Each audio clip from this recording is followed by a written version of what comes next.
With OTAs on the horizon and no deal seemingly in place yet, the Cincinnati Bengals seem to be playing a nonchalant game with disgruntled edge rusher Trey Hendrickson, whom has made a drastic decision of his own. Want to find out what that decision is and how it affects the Bengals and how it possibly affects Hendrickson's market value? Stay tuned to find out on Gridiron Gab Pro Style. The autumn winds move like the thunderous waves of Neptune's sacred palace. And here, amongst the blackened soil, lies the ragged hands, worn, torn, and callous. They await with cunning and vicious prowess, for the warriors have returned.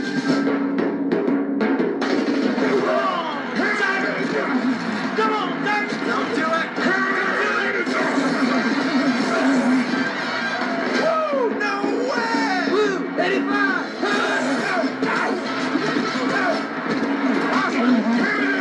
Crying out loud! You're making me driving me nuts! But behold, Welcome back, Gabbers. Thank you all for joining us yet again on this edition of Gridiron Gab Pro Style. Of course, you're gabbing with the one and only Mr. CeeLo here, and I hope you guys are doing great. Just want to give a huge gab out to my buddy Just Another Yokel. Happy birthday to you, my friend. Big gab out to you. It is his birthday today, and I must give him a huge gab out. If any of you guys are interested in independent movies and really want your funny bones tickled, go to his Just Another Yokel's YouTube channel and check out his actual movie that he actually has on Amazon Prime. He's only got 2 links, guys, so make sure you go by Just Another Yokel and check out his actual movie. I actually enjoyed it. You'll get tickled by it, guys. If you guys like movies like Superbad and Knocked Up, you'll like this one. As well as wishing my son a happy 10th birthday. Gab out to you, son. Daddy loves you. Also want to give a big gab out to my late mother, whose birthday was also last week. We miss you. We love you. And you're always going to be first in our hearts, Mom. Love you. Happy birthday. Now, let us get down to business, shall we? I know it's been a couple of weeks, you guys. I've been it's very difficult in this time trying to find good content to do shows on. But, hey, I'm doing what I can. You guys have to give me some ideas as well. What do you guys want to hear about? So if there's something you guys want me to discuss or do some research on, please let me know. But the Cincinnati Bengals have a huge decision to make because right now they're not in a very good place. I'm just going to go ahead and I'm going to throw that out there. They are not in a very good place. Outside of the signing of Jamar Chase and T. Higgins, there really hasn't been much that the Cincinnati Bengals can really lay their hats on in the offseason and say, we did a good job. What the damn you? I know. A lot of people say that would be the actual huge be the biggest, the mountain of the offseason. But in the meantime, you've got a defense that was one in the bottom and cost you a lot of games. And honestly, you had the best pass rusher statistic-wise last season. He's disgruntled. Now, most of you may know the saga that's going on with Trey Hendrickson, star Trey Hendrickson. This is the guy that came over from the New Orleans Saints. The Saints undervalued this guy, and he came over. And this is a guy who's bet on himself. So I'm going to be one of those guys that I am going to be straight up about Trey Hendrickson getting paid. Because needless to say, the Bengals have gotten him cheap. And if I recall my numbers correctly, he's only going to get $15 million this year. I think that was guaranteed, if I recall. But the top dogs are making $30 and $35 million. Ain't lead the league. Hendrickson has been one of the top 5 pass rushers for the last 4 seasons. And listen, Cincinnati, I get it. You just forked over a third of the salary cap for 3 guys. And you're going to be like the Kansas City Chiefs every year. The only difference is Mahomes has rings to back up his. Zach Taylor, and this is where I'm not just going to put Zach Taylor out there. But Zach Taylor's got to get it done. Eventually, you're going to have to get it done. Or you're going to be out the door. Because I'm going to be real. 2 of those Super Bowls should have been yours. In that Cincinnati, in that Rams Super Bowl, you got away from running the ball. In that championship game against Kansas City, you went away from running the ball. Bruh. Dumb shit. Dumb shit. Anyway, this whole Trey Hendrickson saga is about, do you go after the one best piece? And I know what a lot of you are going to say. You're going to look right at me and you're going to say, I see where he's going with this. And I understand, as much as a guy like Trey Hendrickson you need in Cincinnati, you need a lot. You really do. And right now, I'm looking at what you just did with Joe Burrow and T. Higgins as well as Jamar Chase. You got them paid. But you're going to have to load up on stock on basically assets. You're going to have to draft exceptionally well in the first, second, and third round. And you might even have to tank one season. Just so you can get an elite prospect. Now, I know a lot of people are going to look at me and say, are you crazy? All it takes is Jamar Chase, T. Higgins, or Joe Burrow getting hurt. And I'm going to be honest with you. People in Cincinnati need to be thinking, hey, look, if we can't get to the playoffs, we might as well tank. Because you're not going to get anywhere like you did this year getting middle-of-the-road draft picks. You're going to have to start doing one or two things. And it starts with making a decision on Trey Hendrickson. Do I think the Cincinnati Bengals can afford to go out and re-sign Hendrickson? Not when you got Al Golden. And the reason why I say not when you have Al Golden is because Al Golden is able to take pretty darn good players and have a pretty good pass rush. Fortunately for the Bengals, they've got some decent pieces in the secondary. But I think ultimately that Al Golden defense is primarily built from the back on up. You need good secondary guys, great safety help, and you can go young in that front 7 and get that pass rush that Al Golden loves to do. He loves to bring pressure, and that's the best friend of a secondary. And honestly, the real problem the Cincinnati defense had last year was the fact that they could not stop the run. In so many instances, they couldn't stop the run. And honestly, where does a guy like Hendrickson help you when you can't stop the rush? Yeah, he puts you in a lot of good positions. I remember there were a couple of games last year where he was absolutely a terror. And I get it. And this is really no reason for the Bengals to hit panic. But what everybody looked at, and most of the National Football League media looked at, was the fact that the Bengals were putting up 30 points and putting up points like a cash register, but that defense just couldn't stop anybody. They point to the Washington game, but let's keep it in perspective. Joe Burrow and company had opportunity to score more points in that game, and they did not get it done. Now, I know what people are going to say. When you look at a team, if they can score 30 points, they should be able to win 75% of the time. That's what people look at. Guys, that's not my formula. That's what most NFL coaches, GMs look at. They look at the fact that if an offense can give you 30 points in the National Football League, you're supposed to win. And honestly, you got to look at the fact that there were so many major injuries to the Bengals up front. BJ Hill, these guys were hurt. And the reality of it is, when you look at this Bengals team, this defense was really banged up last season. Even Trey Hendrickson played hurt last year. And you look at guys like Sam Hubbard, who was hurt and ultimately retired. So you had to go in the draft and find a few key pieces, which in my opinion, I think they did a phenomenal job of that. And I know a lot of you are saying, well, what does this have to do with Trey Hendrickson? I'm glad you asked. I think ultimately, now I get it. A lot of you are going to say, are you crazy to even think this way?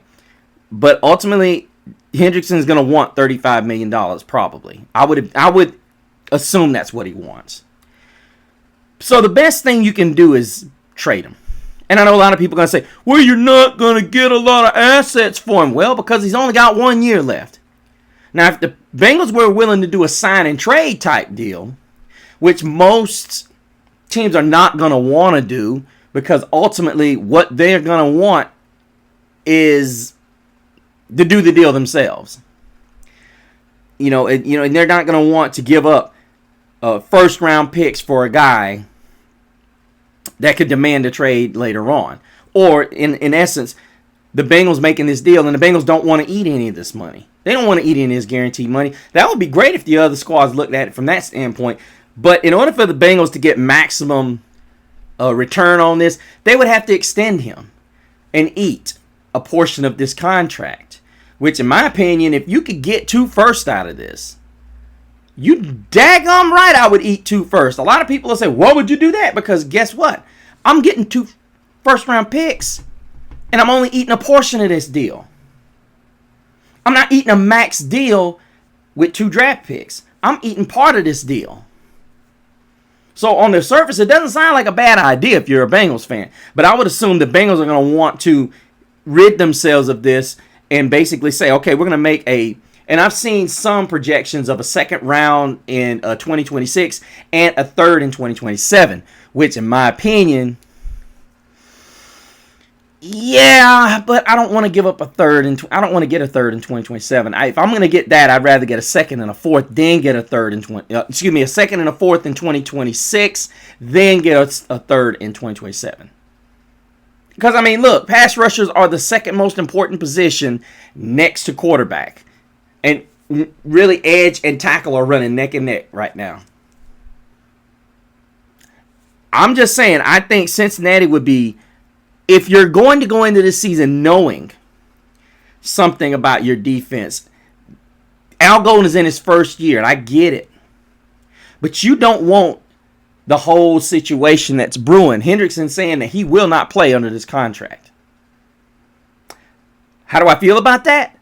Look, I get it. People saying he signed the deal. But $15 million, you got guys that have he's outperformed. This is not just an opinion, people. This is a fact. He has outperformed his contract, y'all. And listen, people will sit there and they'll say all day, every day, look, you signed a deal. And listen, Trey Hendrickson's been a friendly franchise guy. He's been more than friendly to the Bengals. Now, if I had the choice in looking at what the Bengals got, instead of having to pay him $35 million, this would be a hard one. This would be a very difficult one. It would have to be one of those where I sign him to a 3-year deal and try to push his salary as further down the line as I possibly can, making it a signing bonus so that we can, push that money down. But ultimately, we've got to think about trying to get wins now. If I'm a Cincinnati Bengal, a GM and Zach Taylor, because the reality of it is the next contract that T. Higgins and Jamar Chase get, it's pretty much going to be in the twilight, or it's going to be right there at the twilight of their career. You start seeing receivers decline right around 29, 30 years old. The Tyreek Hills of the world, even the Cheetah, you've seen some minute declines. Not enough to say he's slow, but you start seeing a decline. And I think the Cincinnati Bengals, if they're going to win a championship, they've got to have a piece like Trey Hendrickson. Because as of right now, the Bengals really can't afford to trade Hendrickson and not get a player in return. They really don't have another player that's proven on that edge. And I think what you have to do, you've got to somehow grab Hendrickson, put a deal in place so that he plays this year. See what kind of performance he has in Al Golden's new defense. And then you either decide to trade, which you can get more value for him if you got 3 years on him. Okay? If the Bengals have 3 years, all they have to do is eat a portion of that deal. You only guarantee a certain amount. Guarantee a certain amount with the thought process that you may be trading him. You see what I mean? But ultimately what's got to happen is the Bengals can't play their cards to the point where they just let him walk. This is something you can get assets from. And I'm sure many of you fans have watched my Baltimore Ravens show where I basically said the Ravens are sitting here getting compensatory picks. This is one thing you cannot do. You had a magnificent find in Trey Hendrickson when you snagged him up in free agency. Don't make the mistake of letting something you got for free walk out the door. At least attempt to get back something. You'll get something back that you paid nothing for. I'm not talking about money. I'm talking about you snagged him in free agency. He cost you no draft currency. Don't make the mistake of letting this guy walk. As far as my vote goes, I would say, given the options that the Bengals had at the edge position coming this year, if they had another real viable option, I would say trade him. But really, Cincinnati does not have another dangerous threat on that edge. So really, it kind of defeats the purpose, really, of trying to trade this guy. I think ultimately you need to just sit down, hammer out a deal, and then figure out who you're going to trade him to next year. Because the reality of it is, there are going to be a lot of people that, even despite the ugly contract that you have, if Hendrickson comes out and he balls, he's going to have a heavy market, and people are going to be willing to pay for him, even despite the fact he's going to be 30. Or he might be 30 already. He might be 30, 31. I have to double check that. But either way, this guy is so good. There'll be teams lining up to get him. You mark my word. Look at Brian Burns. Giants pounced all over him. If you disagree with me, comment down below. Also, if you join the Gridiron Gab Pro Style family, make sure you drop a line down in the comments and let me know what's going down. Also, if you are a first-time listener, also drop a line down there and let me know what's going on. Make sure you go to the YouTube channel and check out all of the shows that I did pre-draft. I didn't do as many as I did last year, but I will be back this year letting you know which teams the Chiefs and the Eagles should be concerned about in their respective divisions, as well as all the teams that Mr. CeeLo sees as being the possible threat to the Philadelphia Eagles. And let me tell you, the Chiefs ain't one of them. What? I know. Also, go to the Facebook page, Gridiron Gab Pro Style. Join the group, as well as add us as a friend to your list of friends on Facebook so you can keep up with all the updates and polls that we put out. Finally, make sure you go to Mr. CeeLo on Instagram so you can check out all the pictures, videos, and reels that I will be shooting. But until the next time, same Gab channel, same Gab platform. But behold, there is a warm breeze that comes from the west. The blazing sounds of victory fuel their everlasting quest. It is a call to arms, for they are here. An army that has the will to challenge and the will to dare.